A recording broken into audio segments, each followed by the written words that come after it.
Railway ఉద్యోగులు కేంద్ర ప్రభుత్వ ఉద్యోగులతో సమానమని సుప్రీంకోర్టు గురువారం స్పష్టం చేసింది. సేవా సంబంధిత అంశాలపై సెంట్రల్ అడ్మినిస్ట్రేటివ్ ట్రిబ్యునల్ను ఆశ్రయించే హక్కు వారికి ఉందని తెలిపింది. రైల్వే సిబ్బందికి ప్రత్యేక సర్వీస్ రూల్స్ ఉన్నంత మాత్రాన కేంద్ర ప్రభుత్వ ఉద్యోగులు కాకుండా పోరని తేల్చి చెప్పింది. జస్టిస్ దీపంకర్ దత్తా, జస్టిస్ సతీష్ చంద్ర శర్మలతో కూడిన సుప్రీంకోర్టు ధర్మాసనం ఈ మేరకు కీలక ఉత్తర్వులు జారీ చేసింది. గతంలో కేరళ హైకోర్టు ఇచ్చిన ఒక తీర్పును కొట్టేసింది. రైల్వే శాఖ అనేది కేంద్ర ప్రభుత్వంలో ఒక అంతర్భాగమని, దేశంలోనే అత్యధిక మందికి ఉపాధి కల్పిస్తున్న ప్రభుత్వ విభాగమని సూచించింది. రైల్వే ఉద్యోగులు నియామకాలు, ప్రవర్తన, పెన్షన్ వంటి వాటి కోసం ప్రత్యేక నిబంధనలు ఉన్నప్పటికీ వాటి వల్ల వారి రాజ్యాంగపరమైన హోదా మారిపోదని స్పష్టం చేసింది. రైల్వే పరిపాలన విషయంలో రైల్వే బోర్డు స్వయంగా భారత ప్రభుత్వంగానే పనిని చేస్తుందని కోర్టు ఉద్ఘాటించింది. ఫలితంగా రైల్వే బోర్డు కింద చేసే సేవ తప్పనిసరిగా కేంద్ర ప్రభుత్వం కింద చేసే సేవగా పరిగణించబడుతుంది. రాజ్యాంగంలోని ఆర్టికల్స్ 309 మరియు 311లను ఉటంకిస్తూ రక్షణ సేవలకు భిన్నంగా కేంద్రం లేదా రాష్ట్రం కింద పౌర హోదాలో చేసే ఉద్యోగమే సివిల్ పోస్ట్ అని ధర్మాసనం పేర్కొంది. ఇందులో యజమాని సేవకుడు సంబంధం ఉంటుంది.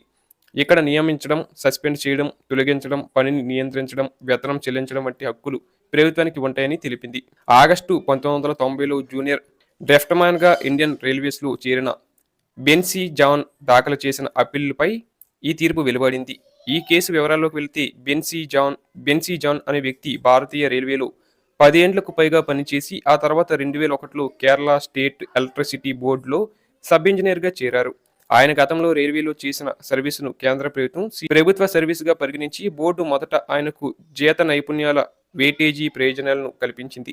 అయితే కొన్నేండ్ల తర్వాత బోర్డు అంతర్గత ఆడిటర్ దీనిపై అభ్యంతరం వ్యక్తం చేస్తూ రైల్వే సిబ్బందికి ప్రత్యేక నిబంధనలు ఉంటాయని, దీంతో వారిని సాధారణ కేంద్ర ప్రభుత్వ ఉద్యోగులుగా పరిగణించలేమని అభ్యంతరం వ్యక్తం చేశారు. అతనికి అందించిన ప్రయోజనాలను రద్దు చేసి అదనంగా చెల్లించిన మొత్తాన్ని రికవరీ చేయాలని ఆదేశించారు. కేరళ హైకోర్టు డివిజన్ బెంచ్ కూడా ఈ నిర్ణయాన్ని సమర్థిస్తూ తీర్పిచ్చింది. ఈ తీర్పును సవాల్ చేస్తూ దాఖలైన పిటిషన్ను విచారించిన సుప్రీంకోర్టు హైకోర్టు నిర్ణయాన్ని పూర్తిగా కొట్టేసింది. రైల్వే ఉద్యోగులు కేంద్ర ప్రభుత్వ ఉద్యోగులతో సమానమేనని పునర్ఘటించడమే కాకుండా సదరు ఉద్యోగికి నిలిపివేసిన సర్వీసు ప్రయోజనాలన్నింటినీ తిరిగి పునరుద్ధరించాలని ఆదేశించింది. అలాగే సర్వీసు వ్యవహారాలకు సంబంధించి రైల్వే ఉద్యోగులు కూడా కేంద్ర పరిపాలనా ట్రిబ్యునల్ని ఆశ్రయించవచ్చని ధర్మాసనం వెల్లడించింది.